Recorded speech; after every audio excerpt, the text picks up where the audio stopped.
Hello दोस्तों, स्वागत है आपका एक बार और मेरी स्टोरी कॉन्ट्रैक्ट मैरिज के न्यू पार्ट में। नहीं, मैंने उनको पीछे ढकेलने की कोशिश की मगर उन्होंने मुझे झटके से और करीब खींच लिया। वो धीरे से मेरे चेहरे की तरफ झुकने लगे।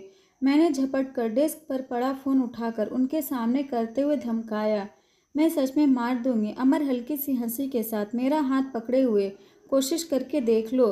सर की पीठ दरवाजे की तरफ थी और मैं उनके अपोजिट खड़ी थी। तभी मेरी नज़र दरवाजे की तरफ गई और डोर नॉब धीरे से घुमा। सर का ध्यान पूरी तरह मेरे ऊपर था।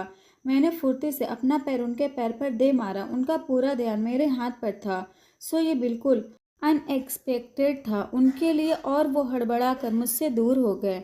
मैं भी फौरन चेयर पर बैठ गई। तभी दरवाज़ा खुला और सिमरन धीरे से अंदर आई। लो भाई, चिकन बिरयानी के प्लेट में शाही कबाब खुद चलकर आ पहुंचा था, तो अब यहाँ हड्डी का क्या नाम था। सो अब मैं वहाँ से भागने का रास्ता खोजने लगी। अमर हैरानी से, सिमरन तुम यहाँ क्या कर रही हो। सिमरन, ये तुम्हारा ऑफिस है। आई एम सॉरी अगर मैंने तुम दोनों को डिस्टर्ब किया हो तो। ये बात उसने स्पेशली मेरी तरफ देखते हुए कही थी। मैंने फ़ौरन खड़े होते हुए कहा, बिल्कुल नहीं मैम, मैं बस ये बुक्स लेने आई थी। I think I am done here, so I am leaving. Amar मेरा हाथ पकड़कर वापस चेयर पर बैठाते हुए, आप कहीं नहीं जा रही हैं जब तक मेरी बात पूरी न हो जाए। जब तक मेरी बात पूरी नहीं हो जाए और मैं आपको पूरे सिलेबस समझा न दूं, यहीं बैठे रहिए। मैंने उनको गुस्से में घूर कर देखा। मैं खुद से भी पढ़ाई कर सकती हूँ सर। कहते हुए मैंने एक बार और खड़े होने की कोशिश की और इस बार फिर सर ने मुझे वापस चेयर पर बैठा दिया। सिमरन हैरानी से ये सब देखते हुए देख रही थी। अमर डांटते हुए, जब तक उठने को न कहा जाए चुपचाप शराफत से बैठी रहो।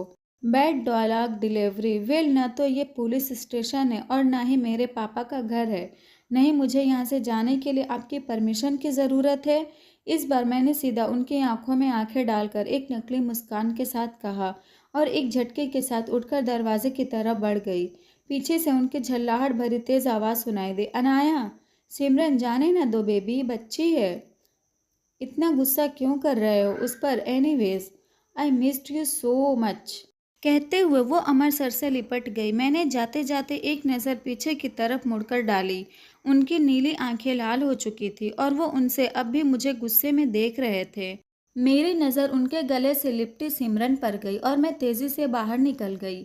बस इसी सिचुएशन से तो बचना चाहती थी मैं, मगर मेरे होने वाले हस्बैंड इतना भावरा है जिस पर एक से बढ़कर एक खूबसूरत फूल खुद आकर बैठ जाता है। मेरे जैसे के लिए जगह कहाँ बचती है। अब तो जैसे जैसे हमारे शादी के दिन नज़दीक आ रहे थे, इस जल्लाद की गर्लफ्रेंड्स की लिस्ट भी लंबी होने लगी थी। मैं अपने ख्यालों में गुम चुपचाप पार्किंग की तरफ बढ़ रही थी। तभी मेरी नज़र हॉलवे में एक दीवार के सहारे टिक कर खड़े समर पर पड़ी। वो अपने फ़ोन में बिजी था, मगर जैसे ही उसने मुझे नोटिस किया, उसने फ़ौरन मुझे आवाज़ लगाई, समर, हे प्रिंसेस, वेट, तुम यहाँ क्यों खड़े थे। समर तुम्हारा इंतज़ार कर रहा था। और वो किस लिए। समर अपना बायां हाथ मेरे गले में डालते हुए मेरे साथ साथ ही चलने लगा। समर, हम इसलिए क्योंकि तुमने पिछले हफ्ते मुझसे प्रॉमिस किया था कि हम इस हफ्ते उस डेट पर जाएंगे जिसके लिए तुमने मुझे प्रॉमिस किया था जब मैं यहाँ पहली बार इस यूनिवर्सिटी में तुमसे मिला था। क्या क्या क्या। मैंने कुछ भी न समझते हुए पूछा। समर हल्की हंसी के साथ, ओके, इन शॉर्ट, तुमने पिछले हफ्ते मुझसे प्रॉमिस किया था कि तुम्हारे पापा के ठीक हो जाने के बाद तुम मेरे साथ डेट पर चलोगी। मैंने ऐसा कहा था। मैंने दिमाग पर जोर डालते हुए पूछा। जवाब में समर ने एकदम सीरियस अंदाज में मेरे सामने सिर हिलाया। ओके फाइन, कहाँ चलना है, मैंने हथियार डालते हुए पूछा। समर खुश होते हुए, वो मुझ पर छोड़ दो। तो फाइनली आज प्रिंसेस मेरे साथ डेट पर जा रही है। Shut up, it's just a friendly date, मैंने उसके सर पर एक चपत लगाते हुए कहा। समर ने मुझे साइड हक देते हुए कहा, शुरुआत दोस्ती से ही होती है, तुम कभी नहीं सुधरोगे। मैंने भी हंसते हुए कहा। समर अचानक सीरियस होते हुए, वैसे पक्का इससे अमर सर को कोई प्रॉब्लम नहीं होगी ना। नहीं, उनको क्यों प्रॉब्लम होगी। वेट वेट वेट, तुम ये क्यों पूछ रहे हो। मैंने अपने कंधे से उसका हाथ हटाते हुए पूछा। समर दूसरी तरफ देखते हुए हताश स्वर में, क्योंकि जब भी मैं तुम्हारे साथ होता हूँ इस दुनिया में सबसे ज़्यादा प्रॉब्लम बस उनको ही होती है। तुम्हारे साथ पूरे 2 हफ्ते वो हॉस्पिटल में भी रहें, और जब मैं वहाँ तुमसे मिलने आया तो मुझे ऐसे देख रहे थे जैसे मैंने वहाँ आकर कोई क्राइम कर दिया है। आर यू श्योर उनके मन में तुम्हारे लिए कुछ नहीं है? उफ, ये जल्लाद और उसके फैलाए हुए रायते बार बार आखिर में मुझे ही समेटने पड़ते हैं।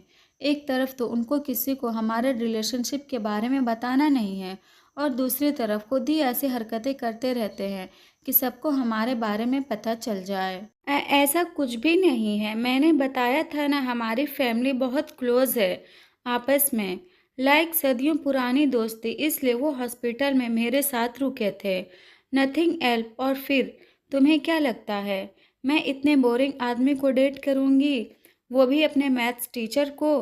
पुलिस की 3rd डिग्री से भी ज़्यादा बड़ा वाला टॉर्चर होगा ये। समर को हंसी आ गई। उसने अब तक एक हाथ से मुझे पकड़ा हुआ था। मेरी नज़र आसपास से गुजरती हुई लड़कियों पर पड़ी जो मुझे गुस्से में घूरती हुई गुजर रही थी। उनको और जलाने के लिए मैंने भी अपना हाथ समर के कंधे पर डालकर उसे अपनी तरफ खींच लिया और उनको एक बड़ी सी स्माइल दे दी। चारों तरफ जैसे आग लग गई, मगर तभी आग की एक लपट मुझे अपने पास महसूस हुई। पीछे से किसी के खांसने की आवाज़ सुनकर मैं पलटी और मेरी स्माइल तुरंत गायब हो गई। अमर सर सिमरन के साथ मेरे ठीक पीछे आ रहे थे। सिमरन ने कसकर उनका हाथ पकड़ा हुआ था और लगभग उनसे चिपक कर चल रही थी। मैं उनके गुस्से से भरी नज़रें साफ साफ महसूस कर रही थी। मतलब हद है बिल्कुल। खुद करेंगे तो राम राम और हम करें तो बुरा काम। मैंने भी जानबूझकर उनको दिखाते हुए समर के गाल पर एक किस कर लिया। समर हैरानी से मेरी तरफ देखते हुए बोला, ये क्या था? रिटर्न गिफ्ट कहते हुए मैंने अपनी एक आंख दबा दी। समर ने अपने ब्लैक ऑडी का दरवाज़ा मेरे लिए खोला और अदब से झुकते हुए मुझे अंदर बैठने का इशारा किया। मैंने कनखियों से देखा। अमर सर ने गुस्से में अपना हाथ सिमरन से छुड़ाया और हमारी गाड़ी की तरफ बढ़े। सिमरन ने उनका हाथ पकड़कर वापस खींचते हुए आवाज़ लगाई, बेबी उधर कहाँ जा रहे हो? हमारी गाड़ी यहाँ है। शुक्र है उनके यहाँ पहुँचने से पहले समर ने गाड़ी स्टार्ट कर दी थी। मुझे भी पता है ये सब देखने के बाद वो जल्लाद मुझे आसानी से तो छोड़ने वाले नहीं हैं, मगर फिर भी मुझे अंदर से गुस्सा आ रहा था। मैंने बैक मिरर में उनको अपनी गाड़ी की तरफ जाते देखा। समर ने भी उनको नोटिस कर लिया था। समर वो बहुत ज़्यादा अटैच्ड है अमर सर के साथ, और मेरा दिल जैसे मेरे सीने से उछलकर बाहर आ गया, मानो मेरी चोरी उसने पकड़ ली हो। किसकी बात कर रहे हो? मैंने हड़बड़ाते हुए पूछा। समर, सिमरन, वो अमर सर से बहुत ज़्यादा अटैच्ड है। ओह, मैंने राहत की सांस ली, मगर तभी मुझे कुछ खटका। हे वेट, तुम सिमरन को जानते हो? समर, हम बहुत अच्छे से। जब मैं मुंबई में था तभी मेरी मुलाकात उससे हुई थी। उसे म्यूज़िक से रिलेटेड किसी प्रोजेक्ट पर काम करना था और उसी सिलसिले में वो मुझसे मिली। उसका ब्रेकअप हुए सिर्फ 6 महीने ही हुए थे, सो काफ़ी अपसेट रहती थी। फिर धीरे धीरे हम दोनों करीब आने लगे, मगर वो उनको भूल ही नहीं पा रही थी। हमेशा किसी न किसी बात को लेकर मुझे या तो उनसे कंपेयर करती थी या फिर बस उनके ही बात करती रहती थी। सो हमने अलग होने का डिसाइड किया। समर का पूरा ध्यान ड्राइविंग पर था और वो सामने देखता हुआ बात कर रहा था। समर हल्के से मुस्कुराते हुए, देखा जाए तो उस वक्त भी मेरी लव स्टोरी चलने से पहले अमर सर की वजह से रुक गई थी धीरे से, और आज भी मेरी लव स्टोरी के बीच में टांग अड़ाने वाले वही हैं। ये कब की बात है? मैंने कुछ सोचते हुए पूछा। समर, लास्ट ईयर में।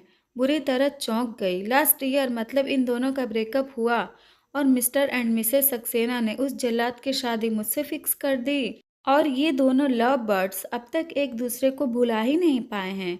हर तरफ से मैं खुद को लुटा पिटा सा फील कर रही थी।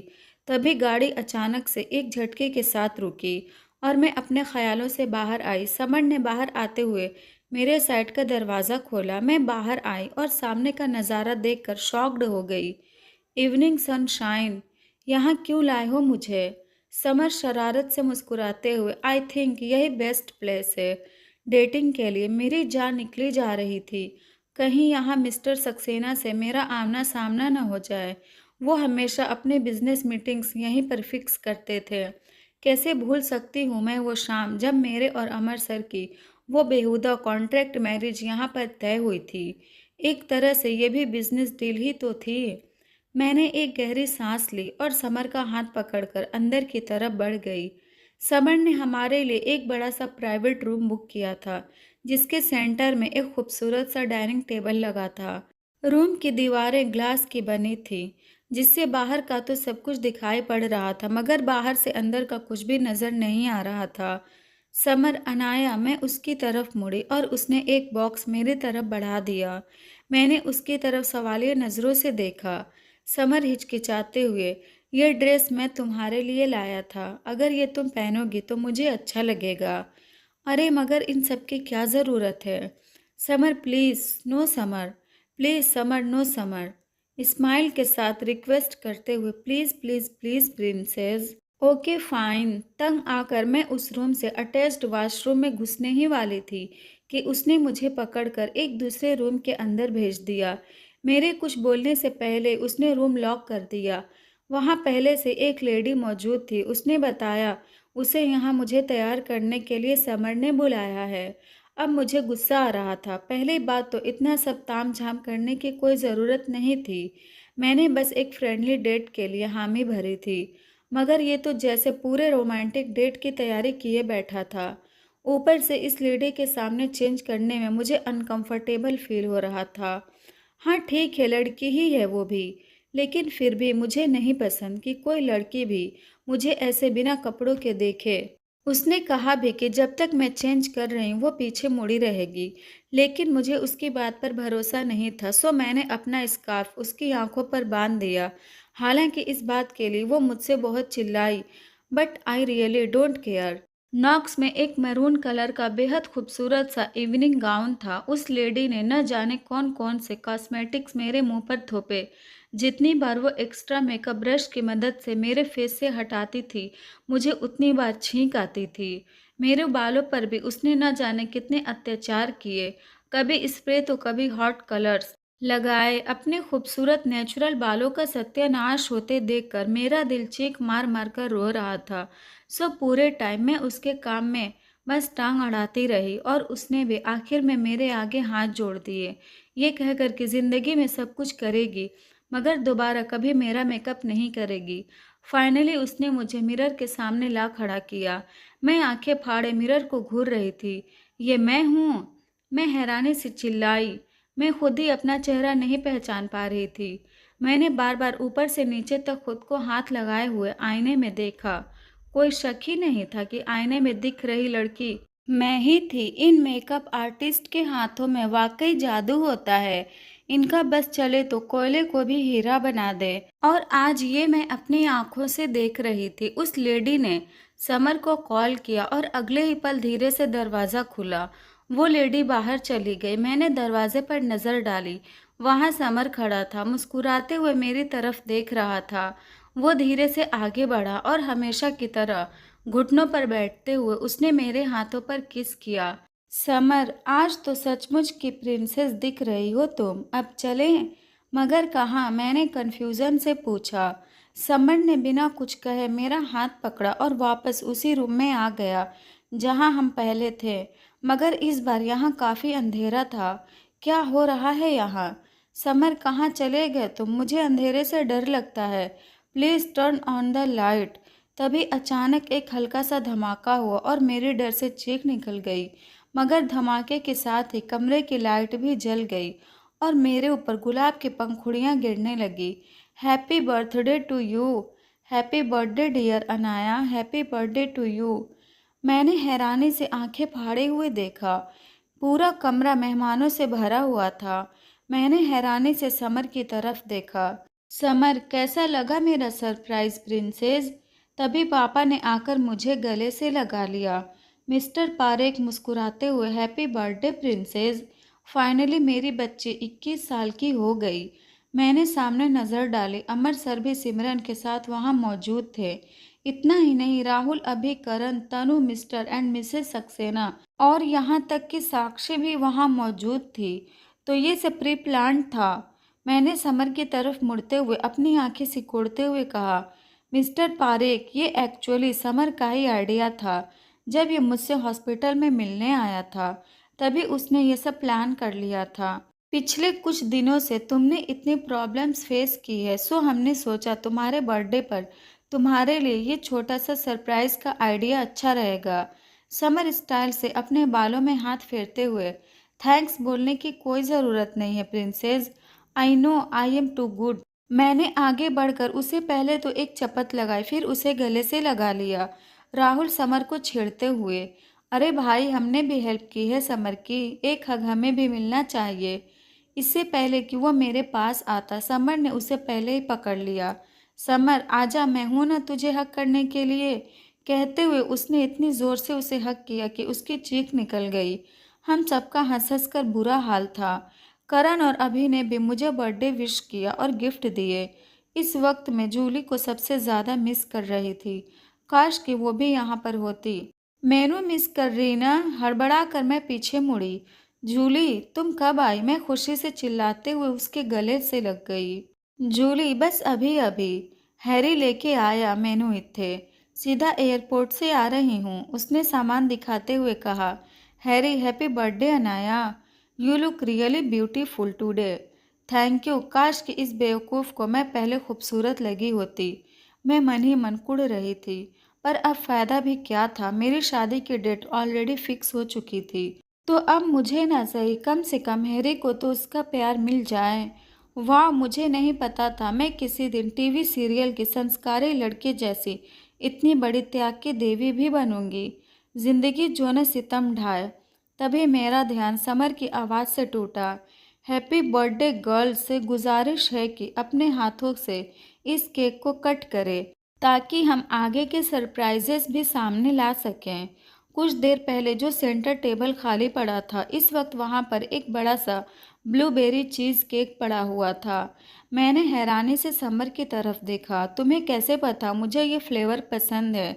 मैंने केक काटते हुए धीरे से पूछा। समर, अब अपनी पसंद की पसंद नापसंद के बारे में तो जानना बनता है ना प्रिंसेस। कुछ कहा तुमने?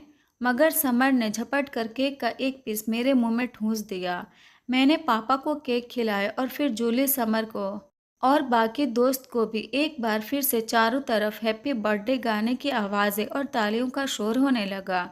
मेरा ध्यान अमर सर पर गया। कितनी अकड़ है इस आदमी के अंदर, एक बार भी मेरे पास आकर बर्थडे विश नहीं किया उन्होंने। आई एम 100% श्योर उनको याद ही नहीं होगा मेरा बर्थडे। तभी रूम की लाइट डाउन हुई और सामने करण हाथों में गिटार थामे गाना गा रहा था। चाहा है तुझे जहाँ से भी ज़्यादा, तू ही मेरा प्यार गोरी, तू ही मेरा प्यार, पालूं तुझे तो पालूं जग सारा, तू ही मेरा प्यार गोरी, तू ही मेरा प्यार। मैंने नोटिस किया आज फिर तनु के चेहरे के भाव पल पल बदल रहे थे। मगर इससे पहले कि वो वहाँ से जाती, करण ने आगे बढ़कर उसका हाथ थाम लिया। तनु ने 2-3 बार खुद को छुड़ाने की कोशिश की, मगर जब करण ने उसे नहीं छोड़ा तो मजबूरी में वो उसके साथ डांस करने लगी। मैंने हैरी को इशारा किया कि यही सही मौका है जूली के साथ डांस का। हैरी ने भी फौरन जूली से डांस के लिए पूछा। जूली कौन? मैं मेरे नाल डांस करना चाहते हो तुसी? हैरी मुस्कुराते हुए, with your permission only Julie. परेशान होते हुए, अनाया तू कर लेना, मुझसे नहीं होगा डांस वांस। मगर मैंने उसकी कोई बात नहीं सुनी और उसे डांस फ्लोर पर धक्का दे दिया। बेचारी जूली डांस करने से ज़्यादा बार बार अपना मोटा सा चश्मा संभाल रही थी।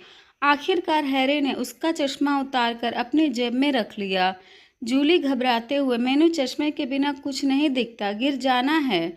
मैंने मगर हैरी ने उसे अच्छे से संभाल लिया। हैरी डोंट वरी, मैं हूं ना तुम्हें संभालने के लिए। जूली डर से उससे चिपक कर डांस कर रही थी। कितने क्यूट लग रहे थे दोनों साथ में। मैंने देखा ठीक उसी वक्त सिमरन अमर सर को खींचती हुई सामने लाई और उनके साथ डांस करने लगी। साक्षी राहुल के साथ पहले ही चिपकी हुई थी। मतलब कि इस गधे ने कहा था कि जोड़ियां स्वर्ग में बनती हैं। गलत, बिल्कुल गलत। जोड़ियां मेरे जैसे बदनसीबों के बर्थडे पार्टी में भी बन जाती हैं।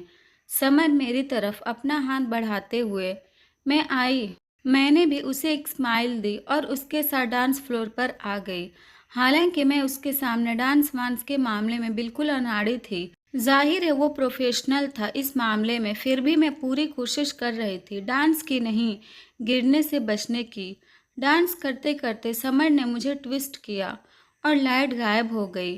अगेन मेरे अंदर पैनिक क्रिएट होने लगा। इससे पहले कि मैं घबराहट में यहाँ वहाँ टकराती, किसी ने मुझे मजबूती से पकड़ लिया।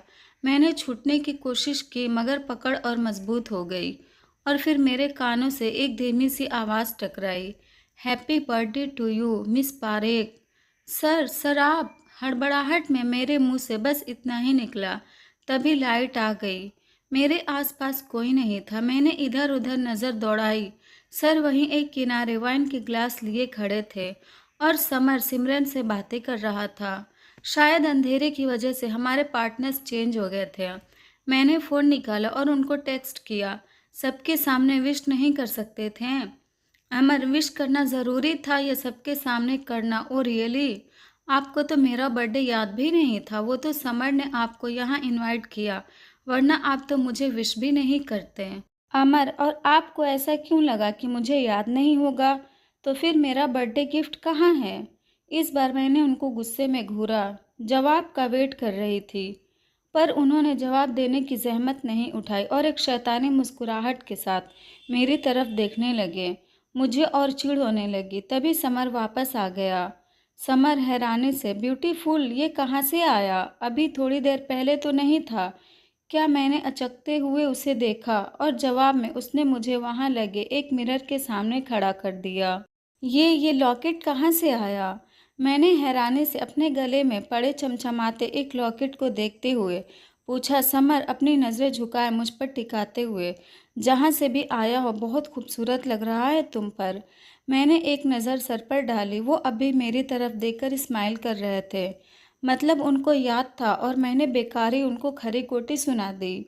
मगर इससे पहले कि मैं उनको मैसेज करके थैंक्स कह पाती, मिसेस सक्सेना मेरे पास आ गई और पार्टी में मौजूद कुछ उनके करीबी रिलेटिव से मिलवाने लगी। कुछ देर बाद वो सिमरन के पास भी पहुंच गई। मिसेस सक्सेना, सिमरन बेटा इससे मिलो, ये है अनाया, जो बहुत जल्दी मेरी बहू नहीं बल्कि मेरी बेटी बनने वाली है। यही है राज की होने वाली वाइफ। मैंने क्लियरली देखा था। सिमरन का चेहरा फक से सफ़ेद पड़ गया था। सिमरन, ओ आई सी, तो तुम हो अनाया। इसका मतलब राज सच कह रहा था। वो सचमुच शादी कर रहा है। मुझे लगा उसने बस गुस्से में ऐसा कह दिया है मुझसे। मिसेस सक्सेना, अरे नहीं बेटे, बिल्कुल। अब तो शादी की डेट्स भी फिक्स हो चुकी है। सिमरन कोशिश करके मुस्कुराते हुए, ओके आंटी, मैं खबर लेती हूँ उसकी। चाइल्डहुड फ्रेंड होकर भी मुझे सबसे लेट न्यूज़ मिली है। अब इसकी सज़ा तो मिलेगी ना उसे। मिसेस सक्सेना हंसते हुए हम दोनों के सिर पर हाथ फेरकर चली गईं। सिमरन की आंखों में आंसू आ गए थे। एक्सक्यूज़ मी कहते हुए वो मुझसे नज़रें चुराते हुए हॉल से बाहर चली गई। पार्टी ऑलमोस्ट ख़त्म ही हो चुकी थी। रात भी काफ़ी हो गई थी। समर पापा और मुझे छोड़ने हमारे घर तक भी आया। जब वो वापस जाने लगा तो मैंने आगे बढ़कर उसे गले से लगा लिया। Thank you Samar, thanks for everything. Samar मेरे गाल खींचते हुए, दोस्ती में no sorry and no thank you. Okay princess, मैंने हंसते हुए कहा। हम ओके, मुझे बाय बोलकर समर चला गया। पापा को उनके रूम में छोड़कर मैं अपने कमरे में आई। आज का दिन वाकई यादगार था मेरे लिए। पिछले दिनों में इतना कुछ हो गया था कि मुझे तो खुद भी अपना बर्थडे याद नहीं था। काफ़ी थकी होने की वजह से मैं बेड पर लेट गई। तभी मेरा हाथ उस लॉकेट पर गया और मुझे सर का ध्यान आया। मुझे मन ही मन अफसोस हो रहा था, मैंने उनको कितना गलत समझा। और फिर मैंने उनको सीधा वीडियो कॉल कर दिया। रिंग होते ही कॉल रिसीव भी हो गया। मगर ये क्या, फ़ोन पर तो कोई और ही थी, वो भी सिर्फ टॉवेल में। तुम वहाँ क्या कर रही हो? सर का फ़ोन तुम्हारे पास कैसे आया? और सर वो कहाँ हैं? कितनी भूली हो अनाया, इतना भी नहीं समझती आधी रात को मैं यहाँ क्या कर रही हूँ? और रही बात राज की तो खुद ही देख लो। कहते हुए उसने बैक कैमरा ऑन कर दिया। सर बेड पर पड़े थे। उनकी भी लगभग वही हालत थी जो इस लड़की की थी। मेरा दिमाग सुन्न हो चुका था। मेरी आंखों से आंसू की बूंदें लुढ़क गई। अमर, अनाया, वेट, ऐसा कुछ नहीं है। फ़ोन मत काटना, मेरी बात सुनो प्लीज़। मुझे अब ना तो कुछ सुनना है और ना ही आपकी शक्ल देखनी है सर। है फ़ोन कहकर मैंने फ़ोन स्विच ऑफ करके एक तरफ फेंक दिया और वहीं बेड पर बैठी सिसकने लगी। आज का दिन जितना अच्छा गुजरा था उसका एंड उतना ही बुरा था।